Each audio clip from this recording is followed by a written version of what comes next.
Hello दोस्तों, स्वागत है हमारे नए वीडियो में। आज की वीडियो में हम लोग एक रोमांटिक ड्रामा मूवी को एक्सप्लेन करने वाले हैं और इस मूवी का नाम है ऑल लेडीज डू इट, जिसे 1992 में रिलीज किया गया था। इस मूवी के शुरुआत में हम लोग डायना नाम की एक लेडी को देखते हैं जिसे उसका हस्बैंड सेटिस्फाई नहीं कर पाता था, इसलिए डायना हमेशा अपसेट रहती थी। अपने हस्बैंड को सेड्यूस करने के लिए और उसके अंदर के आग को जलाने के लिए डायना उसे अलग अलग किस्से सुनाती है कि कैसे सारे मर्द उसे पाने के लिए बेताब हैं और वो भी उन्हें सेड्यूस करने के लिए क्या क्या हरकतें करती हैं। ये सब सुनने के बाद उसके हस्बैंड के अंदर भी तड़प जाग जाती है और इसके बाद ये दोनों घपाघप करते हैं। इन दोनों में ये आग कब तक लगी हुई रहती है ये हम इस वीडियो में आगे जानेंगे। तो चलिए इस मूवी को शुरू करते हैं। मूवी के स्टार्टिंग में हम लोग एक खूबसूरत लेडी को देखते हैं जिसका नाम डायना है। वो यहाँ अपने हस्बैंड को एक सॉरी लेटर लिख रही होती है। डायना से ऐसी कौन सी गलती हुई थी जिसके लिए वो अपने हस्बैंड को ये लेटर लिख रही थी, उसे जानने के लिए हमें एक हफ्ते पीछे जाना होगा। यहाँ हम लोग डायना को उसके पति पाब्लो के साथ देखते हैं। यहाँ उसकी बहन नादिया भी आई होती है। यहाँ सभी लोग एक दूसरे के साथ डांस कर रहे होते हैं। डायना भी कोने में खड़ी होकर सभी को डांस करते हुए देख रही थी। तभी यहाँ पर अल्फांसो नाम का एक आदमी आता है और वो डायना के साथ डांस करने लगता है। डांस करते हुए वो डायना को सेड्यूस करता है। डांस करते हुए डायना के अंदर भी फीलिंग्स आने लगती है और वो अपनी भावनाओं में बहती हुई चली जाती है। वो अल्फांसो के छुअन को महसूस करती है, लेकिन पाब्लो इन दोनों को ऐसा करते हुए देख रहा था, इसलिए डायना मेकअप ठीक करने का बहाना बनाकर बाथरूम की तरफ चली जाती है। लेकिन हम लोग देखते हैं अल्फांसो भी उसके पीछे पीछे जाता है। ये लोग वॉशरूम में घपाघप करने ही वाले होते हैं, लेकिन तभी पाब्लो यहाँ आ जाता है। जैसे ही पाब्लो की आहट यहाँ सुनाई देती है, अल्फांसो बाथरूम के दरवाजे के पीछे छुप जाता है, इसलिए पाब्लो को इस बात की खबर नहीं लगती है। असल में जब पाब्लो ने अल्फांसो को डांस करते हुए देखा था, तभी उसे अल्फांसो पर शक हो गया था कि वो उसकी बीवी को वॉशरूम में ले जाकर घपाघप करने का प्लानिंग कर रहा है। तभी पाब्लो यहाँ आकर डायना से ये कहता है, मुझे इस पार्टी में मजा नहीं आ रहा है, चलो हम लोग घर चलते हैं। असल में पाब्लो और डायना के बीच में पिछले कुछ सालों से रिलेशनशिप ठीक नहीं है, क्योंकि पाब्लो अब पहले की तरह रोमांटिक नहीं है और ये बात डायना को बहुत बुरी लगती है। इसके बाद वो डायना को यहाँ से लेकर चला जाता है। घर जाते हुए पाब्लो डायना से ये पूछता है, वो आदमी कौन था जिसके साथ तुम डांस कर रही थी? डायना बताती है उसका नाम अल्फांसो था और मुझे उसके साथ डांस करने में बहुत अच्छा लग रहा था। तब पाब्लो उससे कहता है, अगर तुम्हें उस आदमी के साथ इतना ही मजा आ रहा था तब तुम्हें उसके साथ घपाघप भी कर लेना था। डायना उससे कहती है, मैं वही करने तो वॉशरूम गई थी, लेकिन तुम ठीक उसी वक्त आ गए। पाब्लो कहता है, मुझे तुम्हारे अलावा वॉशरूम में कोई भी नजर नहीं आया था। तब डायना बताती है, अल्फांसो दरवाजे के पीछे छुपा हुआ था। डायना के बातों पर पाब्लो को विश्वास नहीं होता है। उसे ऐसा लग रहा था जैसे डायना उसे जलाने के लिए ये सब कर रही है, लेकिन डायना के मुंह से ये सब बातें सुनकर वो काफी एक्साइटेड हो जाता है। और इसके बाद पाब्लो साइड में कार खड़ी करता है और ये दोनों कार में ही घपाघप करते हैं। ये लोग जिस जगह पर रुके थे, यहाँ पर कुछ कॉल गर्ल्स भी होती हैं। वो लोग इन दोनों को इंटीमेट होता हुआ देखकर ये कहती है, असल में कांड तो ये लोग करते हैं, हम लोग तो बस नाम से बदनाम है। सुबह में जब डायना उठती है तब वो पाब्लो को भी उठाती है, लेकिन पाब्लो और पाब्लो का छोटा चेतन दोनों ने रात में काफी मेहनत की थी, इसलिए वो दोनों अभी सो रहे थे।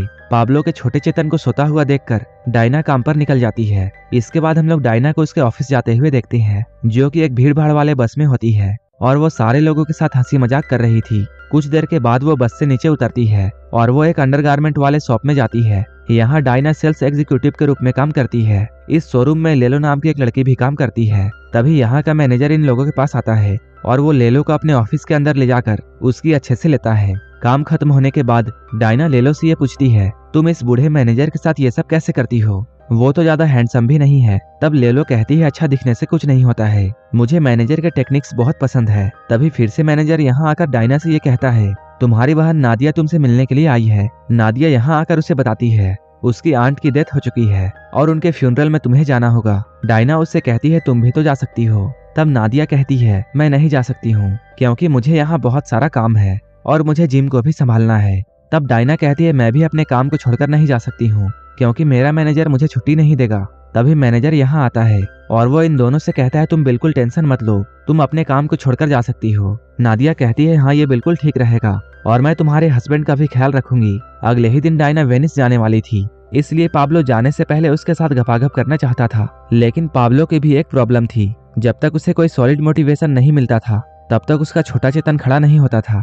इसके बाद ये लोग टीवी में कार्टून लगाकर देखते हैं। वीडियो देखने के दौरान पाब्लो डायना से ये पूछता है, अगर तुम उस लेडी की जगह होती तो क्या तुम उस डॉक्टर के साथ घपाघप कर लेती? तब डायना कहती है, अगर डॉक्टर यंग होता तब मैं उसके साथ सब कुछ करने के लिए तैयार हो जाती, और अगर वो डॉक्टर बूढ़ा होता तब मैं उसके साथ कुछ भी नहीं करती। पाब्लो जैसे ही डायना की इन बातों को सुनता है वो फुल्ली चार्ज हो जाता है। इसके बाद ये लोग भयंकर घपाघप करते हैं अगले ही दिन डायना वेनिस जाने के लिए निकल जाती है। अपने आंट के फ्यूनरल के बाद एक मीटिंग में उसे ये बताया जाता है मरने से पहले डायना के ग्रैंड मदर ने उसके नाम ये सारी प्रॉपर्टी लिख दी है। डायना ये सुनकर बहुत खुश होती है। यहीं पर मार्को नाम का एक आदमी भी होता है। वो डायना की खूबसूरती को देखकर उसकी तरफ मोहित हो जाता है। डायना भी उसे चाय पीने के लिए अपने घर में इनवाइट करती है। तभी मार्को की गर्लफ्रेंड यहाँ आकर ये बोलती है मार्को अभी नहीं जा सकता है क्योंकि उसे मेरे साथ रात में डिनर करना है। फिर मार्को अपनी गर्लफ्रेंड नोरा से ये कहता है तुम रात के डिनर का इंतजाम करो, तब तक मैं डायना के साथ चाय पीकर आता हूँ। चाय तो एक बहाना था, असल में मार्को डायना के साथ गपागप करना चाहता था। डायना भी इसके लिए रेडी थी। इसके बाद रास्ते में जाते हुए ये लोग एक खोपचे में घुसते हैं और वहीं पर चुम्मा चाटी शुरू कर देते हैं। डायना उससे कहती है पब्लिक प्लेस में ये सब करना ठीक नहीं होगा, इसलिए तुम मेरे घर चलो, वहां जाकर हम लोग आराम से गपागप कर सकते हैं। लेकिन अब शाम हो चुकी थी और मार्को को डिनर के लिए लेट हो रहा था, इसलिए वो डायना से फिर से मिलने का वादा करके यहाँ से चला जाता है। इसके बाद डायना सीधा अपने आंट के अपार्टमेंट में पहुंचती है जो कि अब उसके नाम हो चुका था। डायना जब यहाँ चीजों को देख रही होती है तभी यहाँ पर उसे अपने आंट के कुछ फोटोज और वीडियोस मिलते हैं और वो सारे के सारे वीडियोस बहुत खतरनाक थे। जब डायना इन सभी चीजों को देखती है तब उसे अपने आंट के बारे में बहुत कुछ पता चल जाता है। इसके बाद वो पाब्लो का हाल चाल पूछने के लिए उसे कॉल करती है। तभी उसे अचानक अल्फांसो की याद आती है जो कि वेनिस में ही रहता है। डायना के पास अल्फांसो का नंबर भी था। बिना टाइम वेस्ट किए हुए वो अल्फांसो को कॉल करती है। वो अल्फांसो को कॉल लगाकर मिलने के लिए बुलाती है। अल्फांसो उससे कहता है तुम मेरे घर पर आ जाओ, हम लोग साथ में मिलकर नैन मटक्का करेंगे। इसके बाद डायना जल्दी से तैयार होकर अल्फांसो के पास में जाती है। यहाँ पर हम लोग अल्फांसो को देखते हैं जो कि उसके आने का वेट कर रहा था। डायना के आते ही अल्फांसो उसे कमरे में ले जाता है ताकि वो बाथरूम वाली अधूरी कहानी को पूरा कर सके। यहाँ ये लोग भयंकर गपागप करते हैं। अगले सीन में हम लोग डायना को उसके पति के साथ देखते हैं क्योंकि डायना वेनिस से वापस आ चुकी थी और वो पाब्लो को वेनिस में हुए कांड के बारे में बता रही होती है। हमेशा की तरह पाब्लो को डायना की ये बातें झूठी लगती हैं। उसे ऐसा लगता था जैसे डायना उसे उत्तेजित करने के लिए ये सब कहानियां कहती है, लेकिन रोमांस करते हुए उसकी नजर डायना के गले पर पड़ती है। यहाँ पर एक लव बाइट था। उस लव बाइट को देखते ही पाब्लो को ये यकीन हो जाता है डायना के गोदाम में बहुत लोग सामान रख चुके हैं और साथ ही साथ उसे डायना की बताई हुई सारी कहानियां समझ में आ जाती हैं। पाब्लो को अब तक यही लगता था कि डायना उसके साथ मजाक कर रही है, लेकिन सारी सच्चाई जानने के बाद वो डायना को एक जोरदार थप्पड़ मारता है। इस चीज की वजह से इन दोनों के बीच में काफी बड़ी दरार बन जाती है। अगले दिन डायना अपनी बहन नादिया के पास जाती है और ये सारे किस्से उसे बताती है। नादिया उससे कहती है जब सब कुछ अच्छा चल रहा था तब तुम्हें पाब्लो को वो सब बताने की जरूरत क्या थी। इस पर डायना कहती है मैंने उसे कुछ भी नहीं बताया है क्योंकि उसने ही मेरे गर्दन पर लव बाइट को देखकर सब कुछ खुद से समझ लिया था। नादिया उससे कहती है अब तुम्हें अपने लाइफ में आगे बढ़ना चाहिए, लेकिन इधर डायना पाब्लो को बहुत प्यार करती थी। डायना की बातों को सुनकर नादिया कहती है ठीक है, मैं पाब्लो से बात करने की कोशिश करूंगी। इसके बाद नादिया पाब्लो के घर में जाती है। हम लोग यहाँ देखते हैं नादिया के दिल में पहले से पाब्लो के लिए फीलिंग्स होती हैं। जैसे ही वो पाब्लो के सामने बैठती है वो उसे अपने खूबसूरती के जलवे दिखाती है और वो उसे अपने जाल में फंसाने की कोशिश करती है, लेकिन पाब्लो नहीं फंसता है क्योंकि वो डायना से बहुत प्यार करता था। नादिया को इस बात से बहुत गुस्सा आता है और वो यहाँ से वापस लौट जाती है। इसके बाद वो डायना के पास आकर पाब्लो के बारे में सब कुछ उल्टा फुल्टा बता देती है और ये लोग डायना का मूड ठीक करने के लिए उसे कार में घुमाने के लिए लेकर जाते हैं। नादिया, डायना और उसकी एक दोस्त ये लोग एक पार्टी में पहुंचते हैं। यहाँ ये सारे लोग एक दूसरे के साथ डांस कर रहे थे। इसके बाद डायना बारटेंडर के पास जाकर उसे एक ड्रिंक बनाने के लिए कहती है। बारटेंडर डायना के ड्रिंक में एक गोली मिला देता है। जब डायना इसके बारे में उससे पूछती है तब वो कहती है ये गोली तुम्हें जन्नत की सैर कराएगा। इधर डायना जैसे ही उस ड्रिंक को पीती है वो अपना होश खो देती है और एक टीनेज लड़के को कोने में ले जाकर उसके साथ गपागप करने लगती है। वो गोली इस कदर असरदार थी, डायना उस लड़के के अलावा और 4 लोगों के साथ भी भयंकर गपागप करती है। तभी डायना यहाँ से अपने हस्बैंड पाब्लो को कॉल लगाती है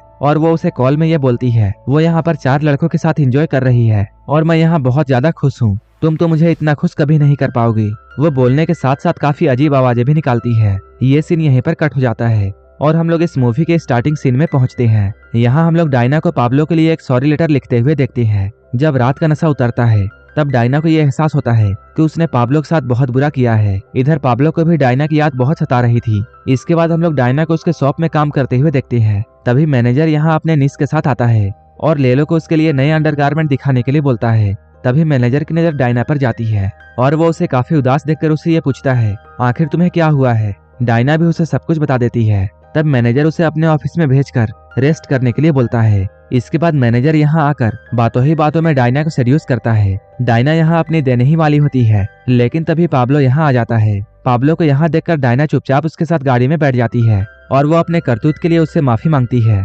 यहाँ डायना पाब्लो से ये प्रॉमिस करती है कि वो ऐसा काम फिर दोबारा नहीं करेगी। इसके बाद जैसे ही ये लोग अपने घर पहुंचते हैं, ये लोग पलंग तोड़ घपाघप करते हैं और यहीं पर ये मूवी खत्म हो जाती है। अगर आपको ये मूवी अच्छी लगी हो तब एक लाइक जरूर कर देना और ऐसे ही वीडियोस के लिए मेरे चैनल को जरूर सब्सक्राइब कर लेना। तो मिलते हैं हमारे नेक्स्ट वीडियो में।